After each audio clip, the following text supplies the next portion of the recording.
CCN news में आज बातचीत करने के लिए हमारे साथ मौजूद हैं उत्तराखंड के राज्य आंदोलनकारी, पूर्व छात्र नेता, जो सामाजिक आंदोलनों से जुड़े रहे, लंबे समय तक जन सरोकारों से जुड़े रहे और तमाम आंदोलन उन्होंने किए। जिला बनाओ आंदोलन, राज्य बनाओ आंदोलन, बहुत सारे आंदोलनों में जुड़े रहे और उत्तराखंड की वास्तविक जो जमीनी जो समस्या हैं उनसे जुड़े रहते हैं, उनको समय समय पर उनके लिए आवाज उठाते रहते हैं। ऐसे हमारे साथ राज्य आंदोलनकारी भुवन कांडपाल जी हैं, उनसे हम बातचीत करेंगे कि राज्य स्थापना दिवस हम कल मनाने जा रहे हैं 9 नवंबर को।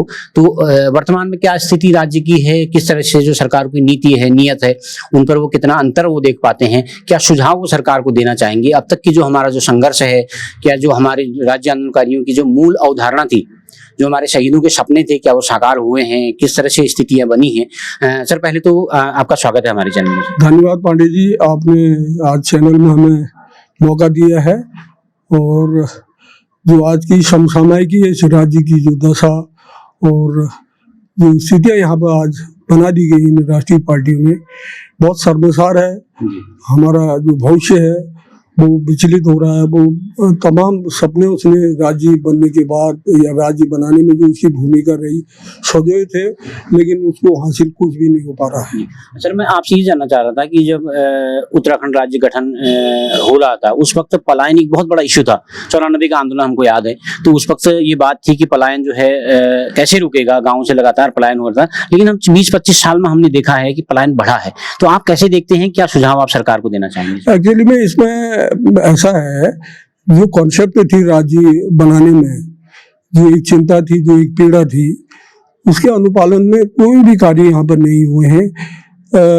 रोजी रोटी की तलाश में लोग बाग गए मैदानों की ओर, उनकी पीढ़ियों ने वहाँ पर एक आधार आज के दिन कायम कर लिया है।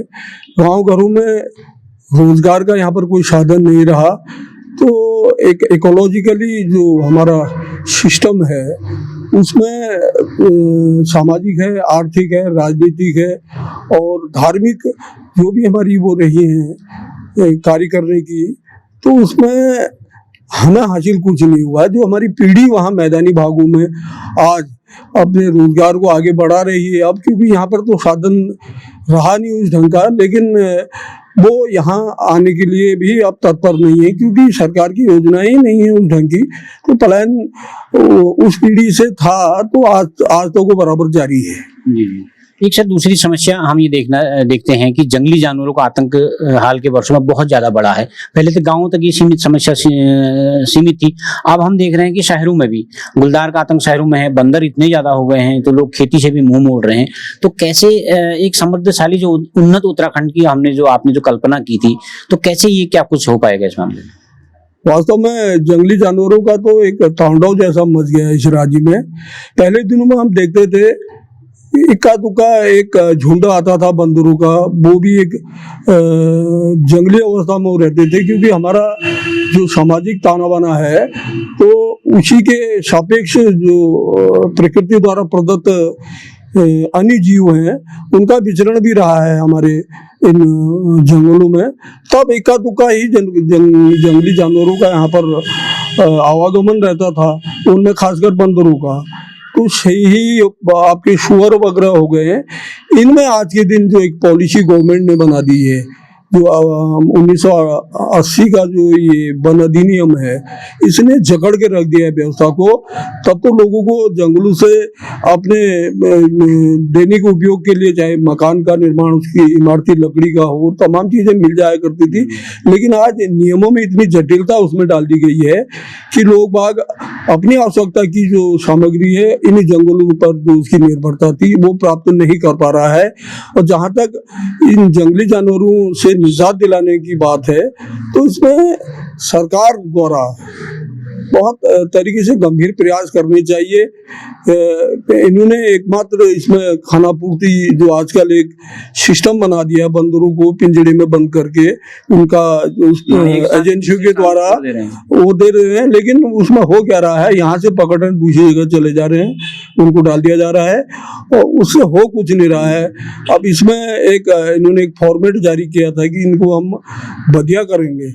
बदिया करने के बाद, क्योंकि बंदरों का ऐसा ऐसा है उनका साल भर में वो 4 प्रजनन के दौर से गुजरते हैं, तो एक बार में एक बंदर से कभी 2 है कभी एक बच्चा होता है, तो उनकी आबादी निरंतर बढ़ रही है, निरंतर बढ़ रही है। इसके लिए गंभीर प्रयास सरकार बहादुरों ने करनी चाहिए।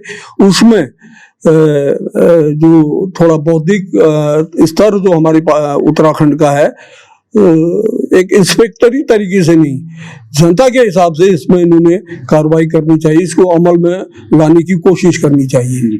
एक सर, जब उत्तराखंड राज्य गठन की जब मांग हो रही थी, जब उठ रही थी और आंदोलन जब हो रहा था, युवाओं की बड़ी उसमें भागीदारी थी।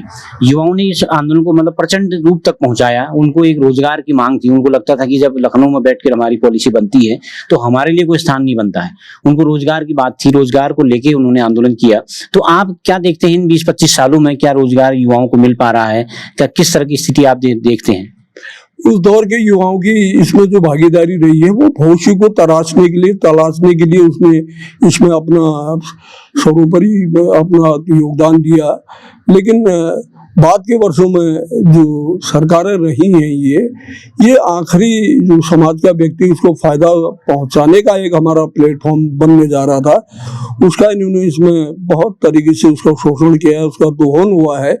युवा ठगे गए हैं उसमें, क्योंकि युवा बेरोजगार होता है, उसके पास अपना जो दैनिक उसका अपना तरीका होता है जीने का, वो नहीं बन पाया, क्योंकि वो बेरोजगार है। तो उसने कहीं न कहीं उसको जाना है, तो राष्ट्रीय पार्टी ने उनका बहुत तरीके से उपयोग किया। उपयोग करने के बाद वो तो निरंतर अपने कार्यों में जो भी उनका राजनीतिक तौर तरीका रहा वहाँ संलग्न रहे, लेकिन युवा ठगा गया है इसमें। आज के दिन भी युवाओं के लिए कोई ठोस नीतियाँ नहीं बनती दिख रही हैं, उसमें पहल करनी चाहिए सरकारों ने। और जो हमारा भविष्य है, क्योंकि एक निश्चित उम्र होती है जिंदगी की, 50 साल से 60 साल का जो वक्ता होता है वही मनुष्य का अपना एक तरीका होता है। जी। एक सर, जब उत्तराखंड आंदोलन जब चल रहा था उस वक्त हमने देखा था कि बहुत सारी चिंताएं उसमें थी। एक बहुत बड़ी चिंता हमारी जमीनों को लेके थी, कैसे जमीनों का संरक्षण हो, कैसे हमारी जमीन हमारे नाम ही रहे, जल जंगल जमीन की एक चिंता उसमें थी।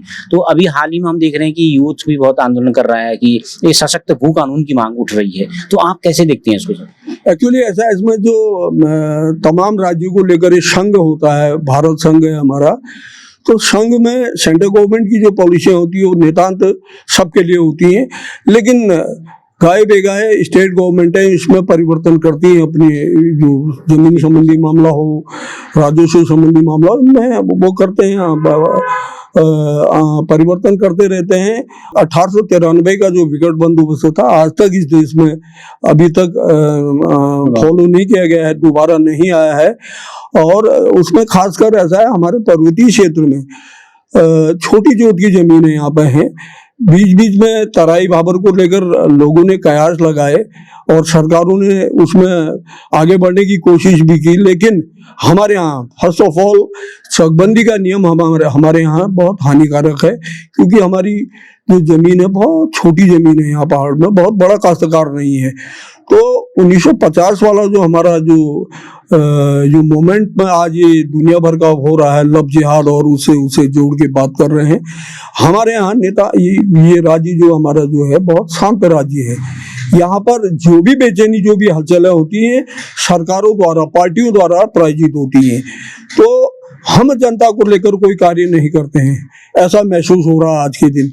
जहाँ तक ये भू कानून और इसको जो ये यूसीसी जो चल रहा है इनका, ये इसमें इन्होंने रायशुमारी के हिसाब से काम करना चाहिए और भू कानून को बहुत तरीके से तराई भाबर का जो मेन वाल है उसको तराई के हिसाब से देखें, पर्वतीय अनुभाग का जो हमारा जमीन का वो है उसको यहाँ के हिसाब से देखें, क्योंकि हम एक निश्चित जोत के तहत ही यहाँ पर काश्तकारी करते हैं, अपना जीविकोपार्जन करते हैं। तो ये सभी चीज में होना चाहिए। बिल्कुल। धन्यवाद सर, आपने बातचीत के लिए वक्त निकाला, बहुत व्यस्त समय है, इसलिए बहुत बहुत धन्यवाद। धन्यवाद सर, बहुत बहुत धन्यवाद। नमस्कार। तो आप थे हमारे साथ राज्य आंदोलनकारी पूर्व छात्र नेता और सामाजिक सरोकारों से जुड़े हुए भुवन कांडपाल जी। उनकी बातों में स्पष्ट लग रहा है कि वो बेचैन है। जिस तरह का उत्तराखंड की कल्पना उन्होंने की थी या राज्य आंदोलनकारियों ने की थी, उस तरह के उत्तराखंड की दिशा में हम लोग नहीं बढ़ पा रहे हैं। बहुत सारा काम करने की अभी आवश्यकता है। कई सुझाव उन्होंने सरकार को दिए हैं। उम्मीद है कि सरकार उनके सुझावों पर अमल करते हुए एक समृद्धशाली और उन्नत और एक विकसित उत्तराखंड के निर्माण में हम लोग आगे बढ़ सकेंगे। CCN न्यूज के लिए मैं सुरेश पांडे।